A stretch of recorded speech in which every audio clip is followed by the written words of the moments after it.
Hey everyone, and welcome back to the Safe Simple Sound podcast, College Planning Edition. I'm your host, Alex, and I'm thrilled you're joining us today. We're diving deep into the world of the new FAFSA, the Free Application for Federal Student Aid, and the significant changes that have rolled out for 2024. So get ready to take notes because we're about to demystify the new FAFSA and the Student Aid Index. Let's start the show by tackling a topic that's causing quite a buzz in the world of financial aid, the brand new Student Aid Index, or SAI. This is big news for anyone planning to apply for federal financial aid for college, so buckle up. For years, you've probably heard the term EFC, or Expected Family Contribution. That was the number the FAFSA, the Free Application for Federal Student Aid, spat out, telling you roughly how much your family was expected to contribute to college costs. Well, the EFC is out and the SAI is in.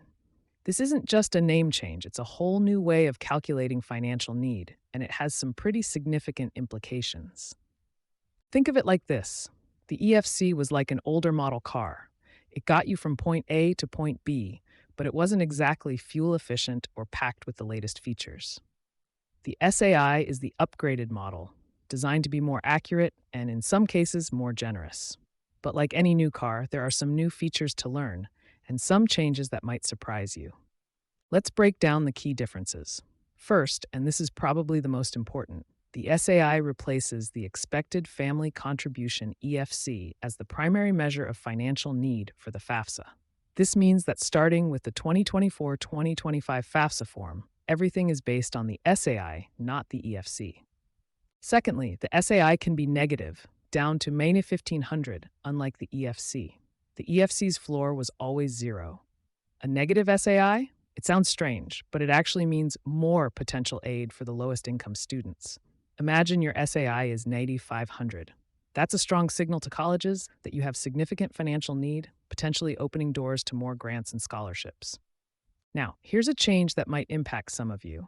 The SAI calculation no longer considers the number of family members in college, with the EFC having multiple kids in college at the same time essentially split the family contribution, potentially increasing aid for each student. The SAI doesn't do that, so if you have 2 kids starting college simultaneously, your SAI for each child will likely be higher than what your EFC would have been. This is definitely something to be aware of if you're in that situation. Another important change is how child support is treated. Child support received is now counted as an asset, not income, in the SAI calculation. Before, it was considered part of your income. Now, it's lumped in with things like savings accounts. Whether this is a good or bad thing depends on your individual circumstances, but it's a fundamental shift in how the calculation works. And finally, and this is a big one for some families, small business and family farm assets are now included in the SAI, even if they are the primary residence. Previously, the value of your primary residence, if it was also a small business or farm, was often excluded. Now it's factored in. This could significantly impact families who own and operate businesses or farms from their homes. So, how might these changes affect your family's potential financial aid eligibility? Take a moment to think about your own situation. Do you have multiple children heading to college soon? Do you receive child support? Do you own a small business or family farm?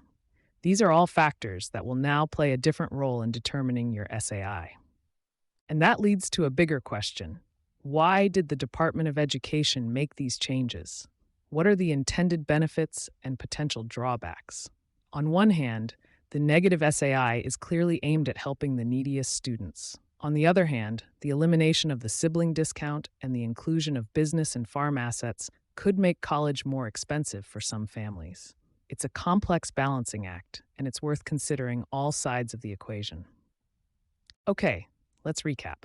The Student Aid Index SAI is the new king of the financial aid hill, replacing the EFC. It can be negative, it doesn't consider the number of kids in college. Child support is now an asset, and family businesses and farms are included in the calculation. These are major changes.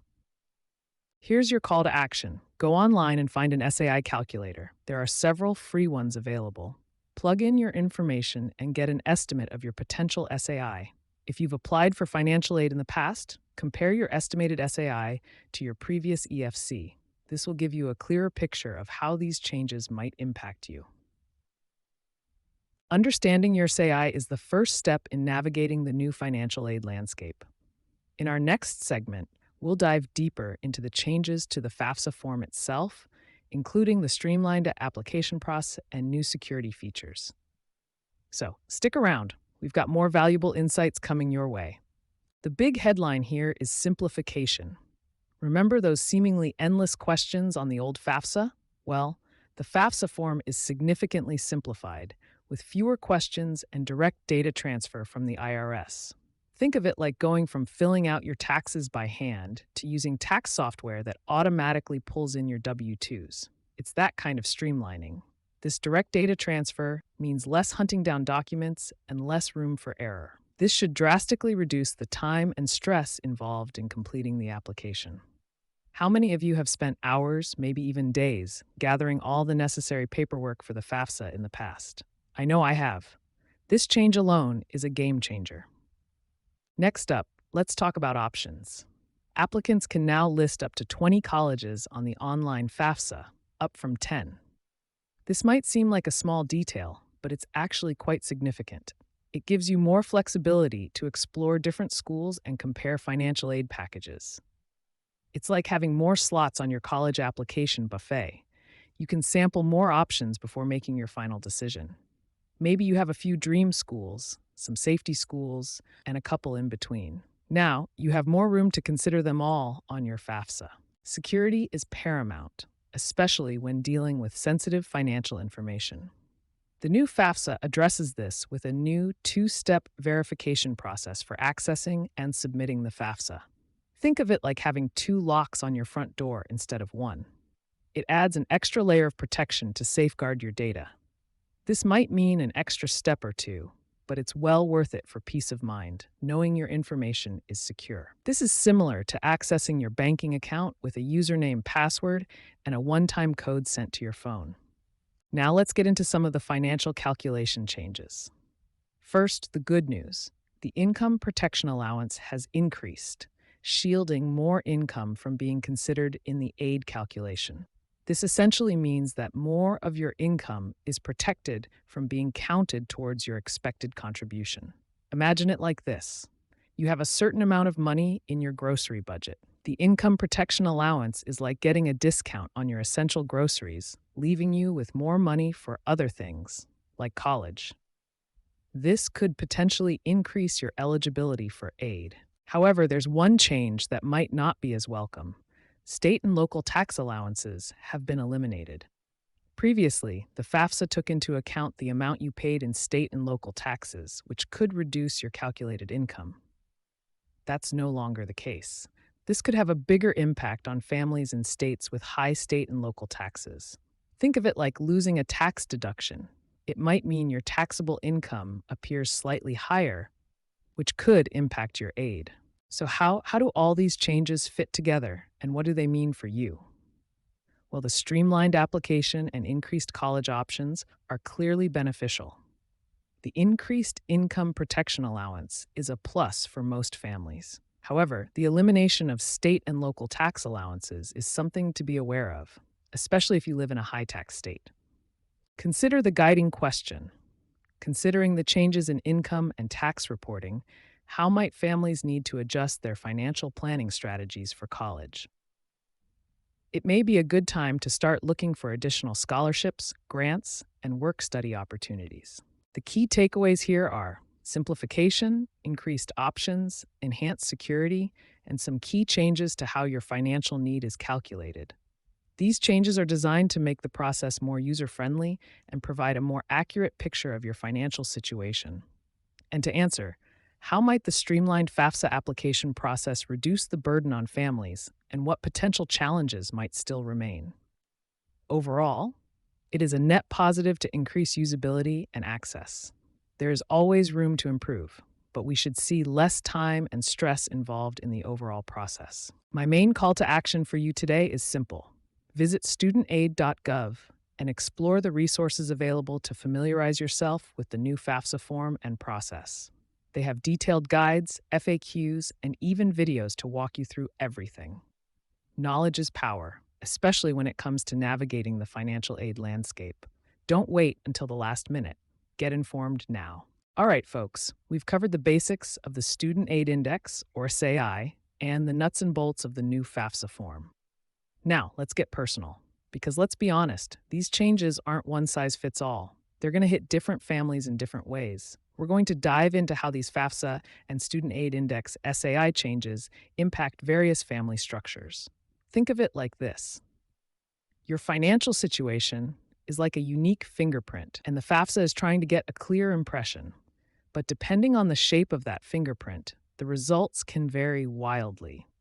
We'll be looking at 4 key family scenarios: low-income families, middle-income families, those with significant assets like small businesses or farms, and families navigating the complexities of divorce or separation. Ready to see where you fit? First up, let's talk about low-income families.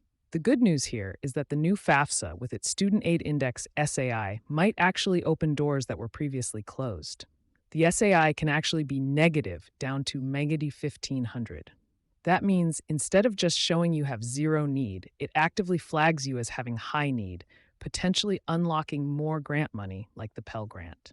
Plus, Pell Grant eligibility is now more closely tied to federal poverty levels, creating a more direct and hopefully equitable pathway to aid. Imagine a student whose family earns below a certain threshold. They're now much more likely to qualify for substantial assistance. This is a significant step towards making college more accessible. Next, we have middle-income families. This is where things get a bit trickier, and frankly, where some families might feel a pinch. One of the biggest changes is the elimination of the sibling discount. Remember how the old system factored in the number of kids you had in college at the same time? That's gone. So if you have 2, 3, or even more kids heading to college around the same time, the FAFSA won't automatically reduce your expected contribution per child like it used to. Think of it like buying in bulk. You used to get a discount for multiple purchases kids in college, but now you're paying full price for each. This could mean a noticeable decrease in aid for some families. And that's a big one for a lot of the families listening, and the FAFSA changes reflect this. Now, let's consider families with significant assets, particularly small businesses and farms. This is another major shift. Previously, the value of your family farm or small business, if it was your primary residence, wasn't always factored into the expected family contribution EFC, which is now the Student Aid Index SAI calculation. Now it is. The FAFSA is looking at the net worth of these assets. So if you own a farm or a business, even if it's your main source of income and where you live, its value will be considered when determining your financial need. This could significantly impact your aid eligibility, and it's crucial to understand how this new rule applies to your specific situation. It's like the FAFSA is now saying, okay, we see your income, but we also see the value of these assets you hold. Finally, let's address families with divorced or separated parents. This has always been a complex area, and the new FAFSA doesn't necessarily simplify it. The rules about which parent's information to report can be intricate, and it often depends on who provides the most financial support, not necessarily who the student lives with most of the time. This can lead to confusion and even disagreements between parents. My strong advice here: if you're in this situation, please seek professional guidance from a financial aid advisor or counselor.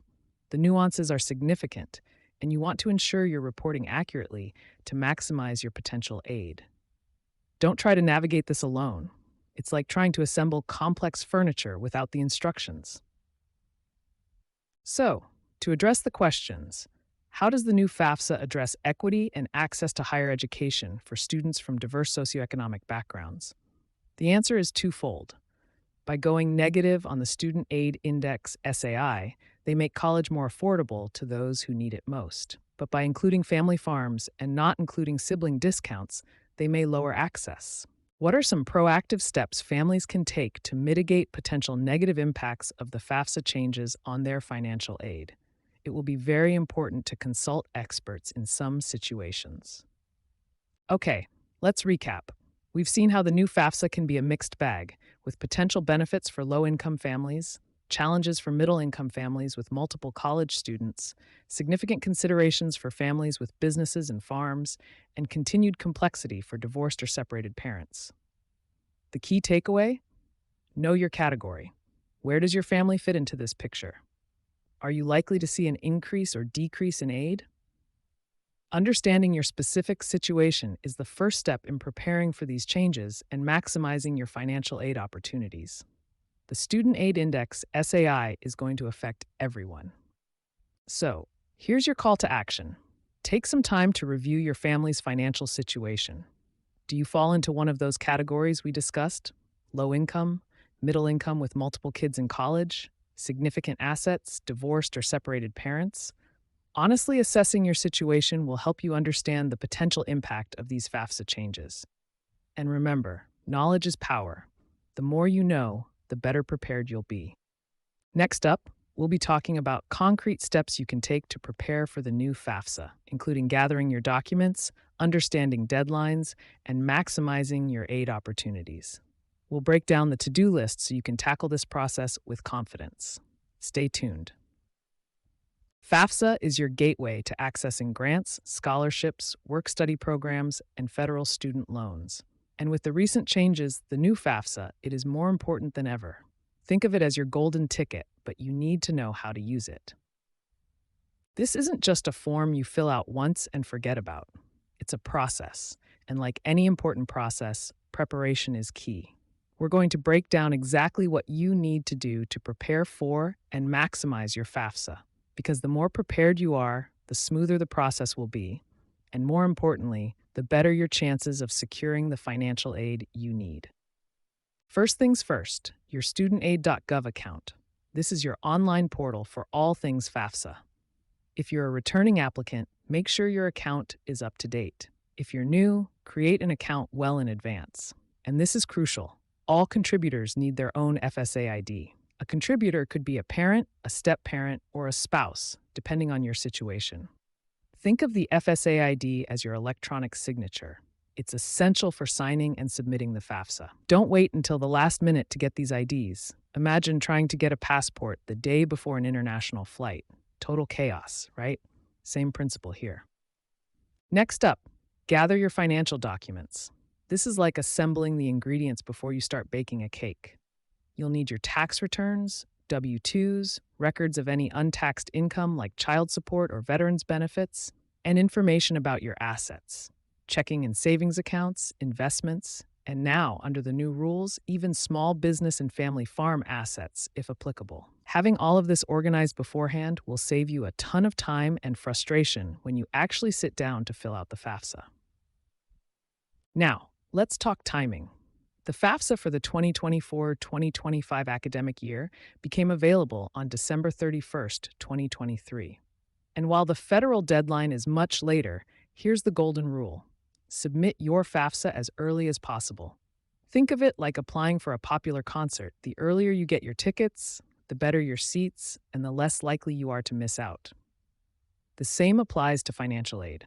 Many states and schools have their own deadlines, which are often earlier than the federal deadline. Some aid is awarded on a first-come, first-served basis, so the sooner you submit, the better your chances. Speaking of deadlines, do your research. Don't just assume the federal deadline is the only one that matters. Check your school's financial aid website and check your state's grant agency website. Each state has its own rules and deadlines, and missing those deadlines can mean missing out on valuable aid. Finally, and this is often overlooked, document any special circumstances. Did you or a parent recently lose a job? Did you have unexpected medical expenses? These are things that might not be reflected on your tax returns, but can significantly impact your ability to pay for college. The FAFSA doesn't automatically know these things. You need to tell them. And you may even need to file a financial aid appeal, formally requesting a reevaluation of your aid eligibility. Think of it like this. If you're disputing a bill, you wouldn't just pay it. You'd provide evidence to support your case. Same idea here. So, what are the most common mistakes to avoid? Well, waiting until the last minute is a big one. Another common mistake is not having all the necessary information or incorrectly reporting information.